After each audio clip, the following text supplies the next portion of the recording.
So that the question is, why this particular kind of people are the targets of so much venomous hatred? And I think the answer is that they not only succeed, they succeed in a way which is a threat to the egos of other people. That is, you can envy a Rockefeller, but he's no threat to your ego, because you say, listen, anybody can be rich if he's born a Rockefeller. But the guy who comes here, let's say from Vietnam or Korea, and arrives here with little more than the clothes on his back and a few words of broken English, and a decade later he has his own little business, and you see his son a few years after that getting ready to go off to Harvard or MIT, you got to ask yourself, you either got to, you know, you've got to hate yourself for saying, my God, I've been stagnating, this guy was nothing and now he's risen up, or you're going to have to hate him. And most people, when they have a choice between hating others and hating themselves, they hate others. If history has shown us anything, it's that people do not always admire success, they resent it.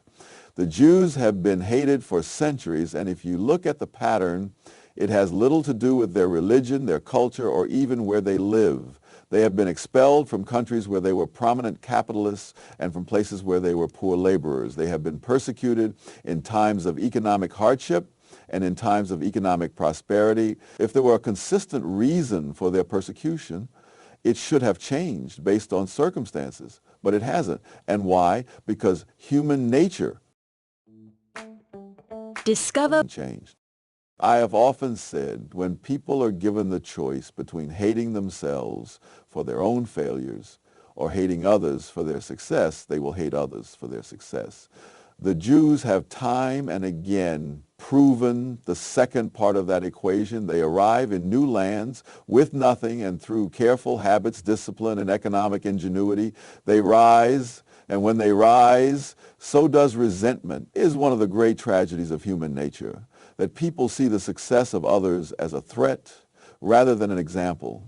This is not unique to the Jews, of course. The Chinese in Southeast Asia, the Lebanese in West Africa, the Armenians in the Ottoman Empire, all have faced similar fates. These groups, much like the Jews, did not rely on government handouts or special privileges. They relied on work, on trade, on intellect. And when they rose to prominence, the hatred followed. Why? Because their success exposed the failures of others. And no one likes to be reminded that their own shortcomings are their own doing. Today, we see the same phenomenon in a different form. Anti-Semitism has not disappeared. It has simply adapted. The language has changed, but the resentment remains the same. The old accusations of controlling the economy have morphed into claims about privilege. The same people who say they oppose racism have no problem condemning an entire group for being too successful. And the irony is that the only way to avoid this hatred would be to stop succeeding. It's something no rational person should ever entertain.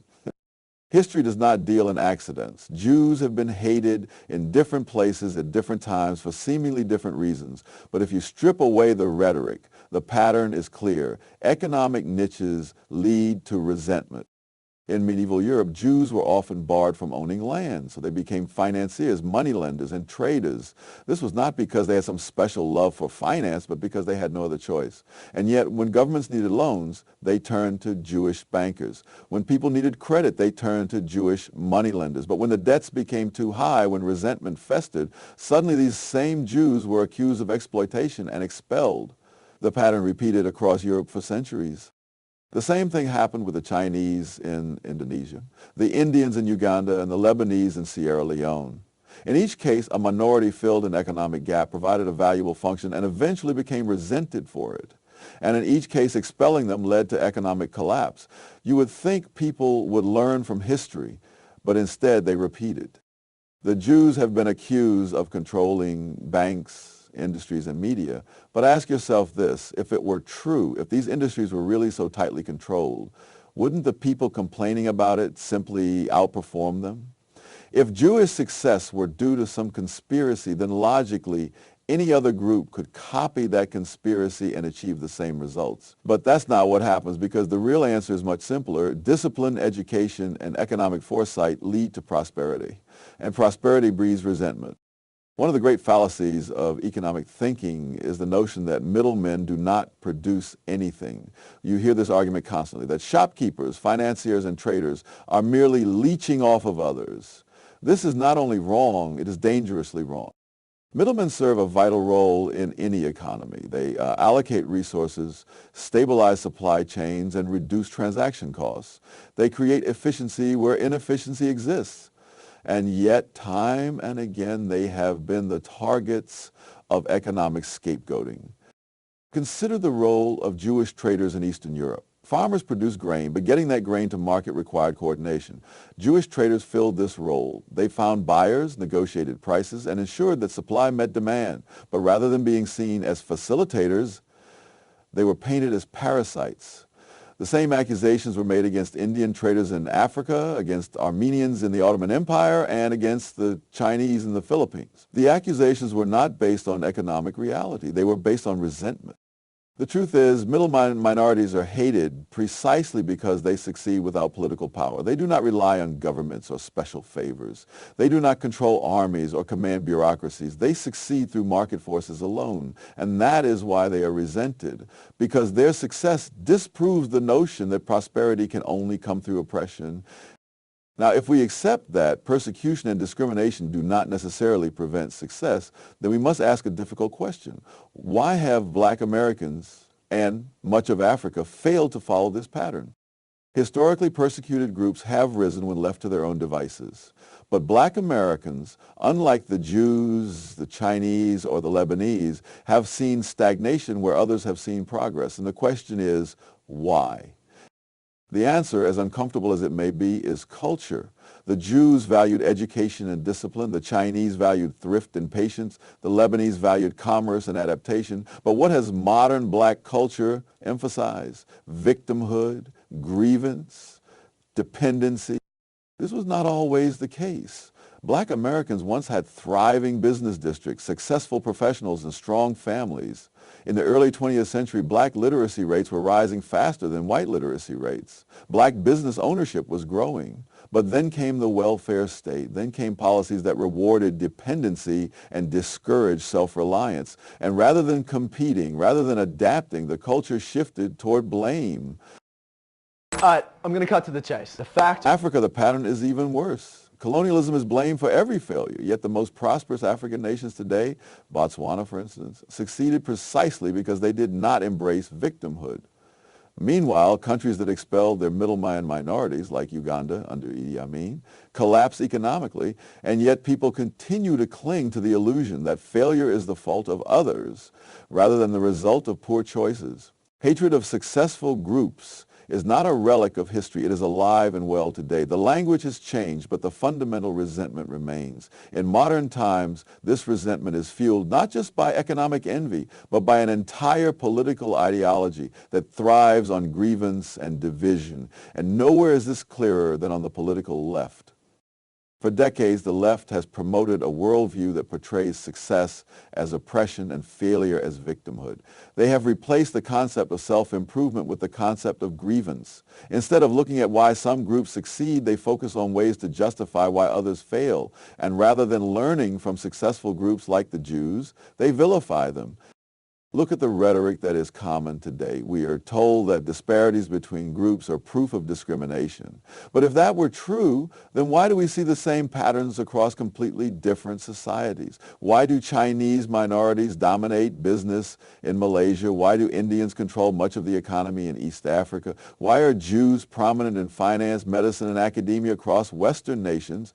If success were simply a matter of privilege, then these groups, who are often persecuted, should have failed, but they didn't, and that is precisely why they are hated.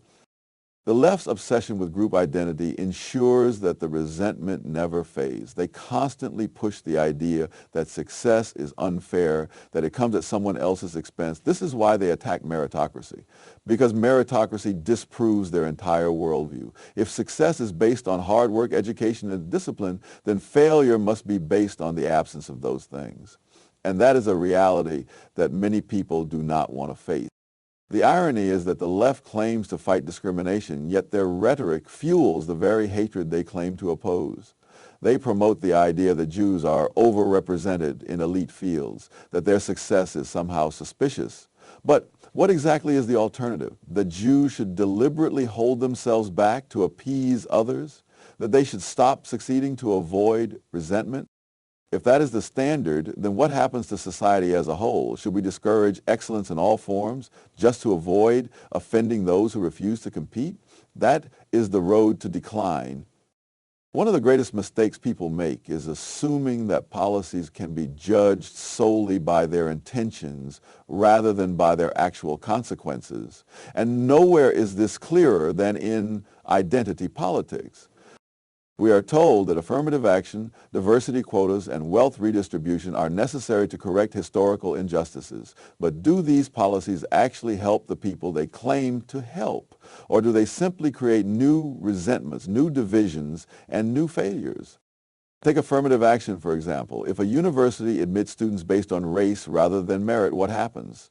The students who were admitted under lower standards struggle. Many drop out. Meanwhile, resentment grows among those who were rejected despite being more qualified.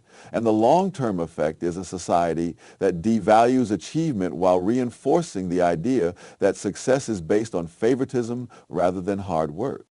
The same applies to economic policies. The left pushes for higher taxes on the wealthy, wealth redistribution, and greater government intervention. But history has shown that when you punish success, you do not create prosperity. You simply drive the successful elsewhere.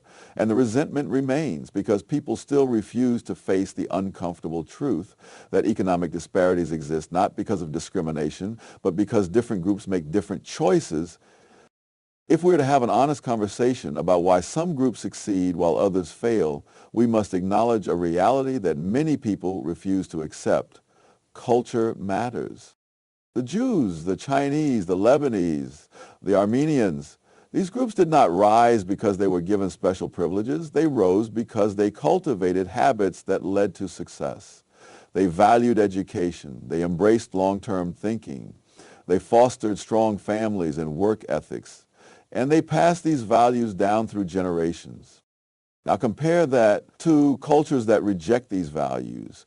Compare that to communities that glorify grievance rather than self-discipline. Compare that to societies that reward dependency rather than self-reliance. Is it really any surprise that the outcomes are different? Take Black Americans as an example. In the early 20th century, Black communities were rising economically. They had strong family structures, low crime rates, and a growing middle class. But then government policies, encouraged by the left, created a culture of dependency. The welfare state rewarded single motherhood. The education system abandoned rigorous standards. The media promoted victimhood rather than achievement. And the result, decay. True in Africa, many African nations gained independence in the mid-20th century. They had abundant natural resources, growing populations, and economic potential. But rather than embracing the principles that lead to prosperity, market economies, rule of law, education, they embraced corruption, ethnic division, and state control. And today, they remain far behind other developing regions. These are not accidents. They are choices. And choices have consequences. If history teaches us anything, it is that success is never permanent. Civilizations rise and fall based on the values they embrace, and when societies begin punishing success rather than learning from it, decline is inevitable.